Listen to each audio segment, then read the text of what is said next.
welcome to Twin Talk. This is Don Seki, and he was a witness for Pearl Harbor. And we're very excited to be here and to meet him. We have a very important question we like to ask all our guests, and that question is, what is your favorite flavor of ice cream? Ice cream? Yeah. Really, we seldom ate ice cream because most time we ate shaved ice in Hawaii. Then what was your favorite flavor of shaved ice? It's cooling. Oh, it's because it's okay. because of the weather. What was your favorite flavor of shaved ice? Rainbow. I think Green, I would like red, strawberry color. I think I would like that flavor too. What is it like growing up in Hawaii? Oh, swimming, fishing. Most of the time we're down the beach, barefoot, We're born barefoot. I went to school up to 9th grade barefoot. Teacher says you're going to have to buy shoes. So I bought a pair of shoes for $2.99. First pair. And you have to get extra wide shoes because barefoot is your feet spreads out. You surfed? Yes. No, not surfing because I couldn't afford the surfboard. Okay. Anyway, did you go to the movies a lot? Yeah, a lot of movies, yeah. Oh. Especially in the Asian language school. Did you ever encounter racism from people growing up? No, none whatsoever because we get along fine because we got 7 different races. We all speak different language. And the language become pidgin, what they call pidgin. We speak because 7 different races put together, we call pidgin language. Nobody could understand us. Our birthday is December 7th. Yeah. And that is a very important day in American history. So I was wondering, where were you on that day? I was at home. It was blackout. It's under the government rules. And we were Japanese and were treated like an enemy. And they had FBI, CIC, Counterintelligence Service Group, checking up on us.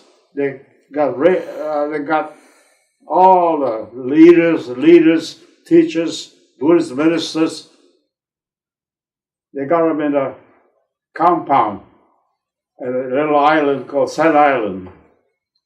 And those were shipped to the mainland, about 800 and their families, Arkansas, various camp. What did you witness? Witness? During December 7th? Yeah. I lived in a valley, north of University of Hawaii in a valley, so I cannot see Pearl Harbor. But I saw some plane flying maneuvers, I didn't know there's a war going on until I heard over the radio that the war, Pearl Harbor was bombed. Were you It scared? was devastating to us because we were treated like an enemy. And I was born in Hawaii, I'm American. I will fight for America, defend my country at all costs. Were you scared? Oh no, I was scared. No, never scared. We're loose, hang loose in Hawaii. Yeah. What did you think was going on? Oh, yeah, I was thinking, gee, if the Japanese attack, we'll defend our country.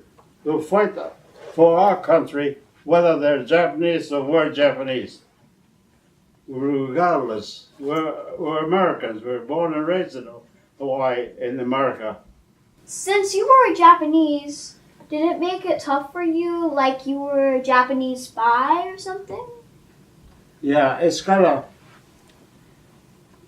see, we're minority race, and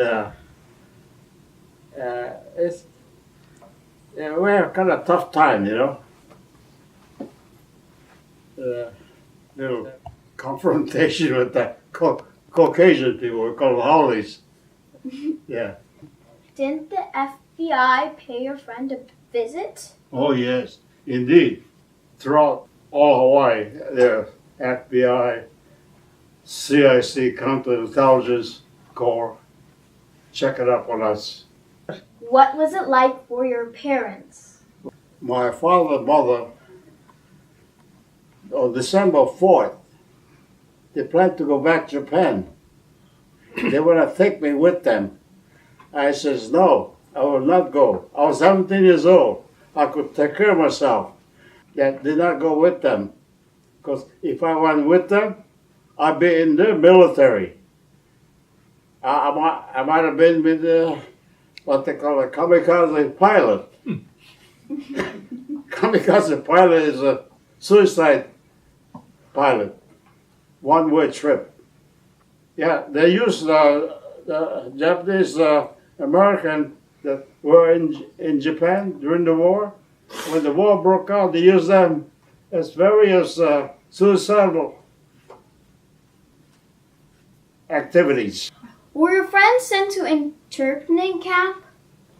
Oh yes, especially the leaders, the Buddhist ministers, school teachers, and political leaders. They were sent to the mainland, various internment camp, especially in Arkansas, Jerome, Arkansas. After Pearl Harbor, did you join the military? Right after the war, I worked for a Corps of Engineers. I was on a northern shore digging trenches, doing labor work, working on machine gun fortification all through from Haleiwa to Kaneohe. That's about 30 miles distance, digging trenches. Where did you serve? Mainland and Hawaii. So we all were sent to Mississippi, place called Camp Shelby, training over there. When we were over there, people down south never seen us kind of people, so we had a problem with the people down south. So we fought before we went overseas. First of all, from Hawaii all the way to Oakland, California, then across the state to all the way to Chicago, then south to Mississippi. We trained in Mississippi, then went overseas. We embarked Virginia, the South Africa, all the way to Italy. Then we were committed just north of Rome. Rome was already taken, and from Rome we fought all the way to a place called Florence. Florence is a little river called Arno River. We're just south of that, and we got the Germans out of the way. We got them on the run, because we have to get them on the run. Otherwise, they'll set defense so we be a chaos if they set defense. So we get them on the run, and we got them on the run all the way up to about a couple hundred miles. We got the Germans out of the area, and after we got settled down in Florence, where we took a break. It's a farm country. Oh man, see chicken running around. Chicken? Oh, we used the Italian kitchen, and nobody there, a war area, so audience hanging underneath the eaves, squash, tomatoes. We used the Italian kitchen, the chicken soup, because we've been eating ration day after day after day, and oh, the chicken soup was delicious. Then we want to eat fish.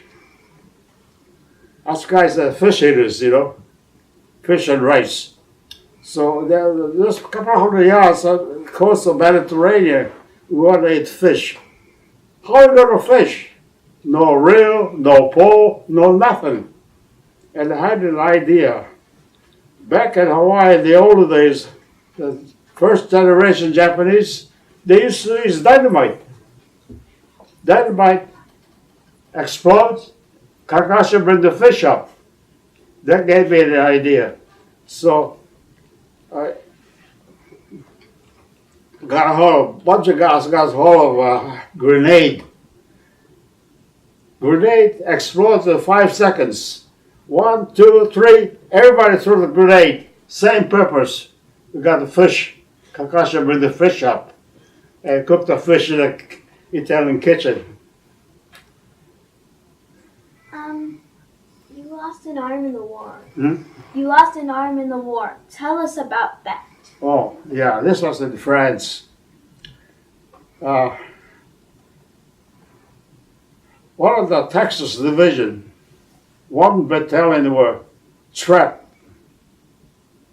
They asked 442nd to get them out for them. So I company on the left, 180 men, K company on the right, 180 men. My company, L company, reserve. L company is love company. We're lovers, we're never fighters. So anyhow, I came in advance. They got those Texas battalion rescued, about a couple hundred men, and but we took quite a beating for that warfare. We lost quite a few men, but we got those Texas 1 battalion out of the area. We saved them. And onward we went. About 3-4 days later, I got caught by machine gun fire, caught my arm off. The Germans are pretty clever. 1 machine gun is about 6 foot high, 1 3 foot high. Every other bullet has little fire increment. They call tracer bullets. The one above has tracer, one below no tracer. That's the one that gets you. Figuring the bullet's going up, but the one below, that's the one that gets you. Anyhow, Mariam lost their leg by stepping on a mine. The Germans are real clever. It's called box mine. You step on it, it bounces and explodes. We call it Betsy, bouncing Betsy. Quite a few have lost their legs according to that, because they cannot detect the mine because it's made out of wood. Yeah, it bounces up and explodes. What was your life after the war? Hmm? What was it like after the war? What's it like? Well, after the war, go through rehab, hospital. I was hospitalized in Utah, about 80 miles north of Salt Lake City, called Brigham City. They built a great big hospital with 5,000 patients there. And we were treated real good. Rehabilitation, horseback riding, they used my prosthesis, artificial arm, horseback, fishing, a lot of fishing lakes up there in Utah. trout fishing. We really enjoy that. Then I got through with the rehab. Then they sent me home to Hawaii. And I got discharged December 16, 1946. We have somebody that we're going to bring into the interview. No. Okay. We have Don's wife, Sumi, here to join us. Hello. How long have you two been married? About 65 years. How was it like when your husband was away in the war? I met him after the war. What did he first tell you when you two met? It wasn't first love. You know, when we first met, we didn't fall in love. We had to court each other for a long time. Then we got married. And we got married in Las Vegas. Well, we did a movie in Las Vegas. Las Vegas is very crowded and very nice to be in, I guess. It's nice. What would you say to people for them to have a long, successful marriage? Just be honest with each other. Save your money.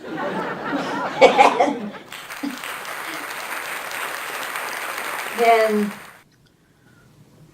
just be with each other. Be honest with each other. And you have a successful marriage. What is your favorite kind of ice cream? Oh, I like vanilla. Mm-hmm. I don't like chocolate. I don't like chocolate that much either. Yeah. Sometimes they make it a little too bitter. But Rocky Road's okay. I just don't like the nuts in it. But it has marshmallows, which I like about it. Thank you so much, Don, for letting us interview you. And maybe we could go to the piano and you could sing us a little song. Thank you, Sui, for letting us interview you. It was very fun. And if you would like to sing a little song with us too. So let's go to the piano.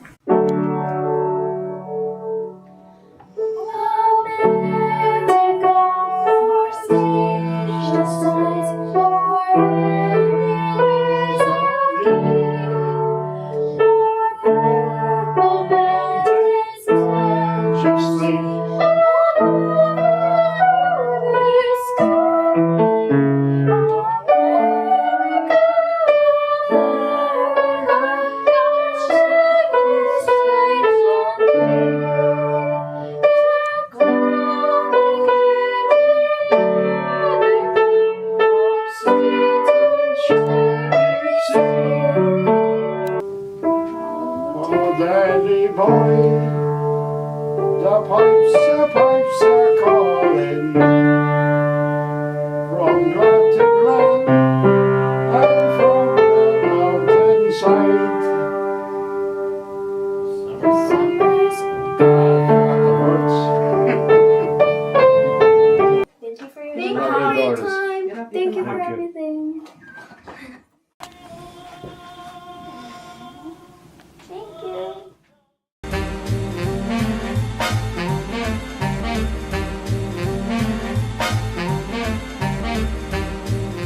If you like our show, subscribe here, like and share.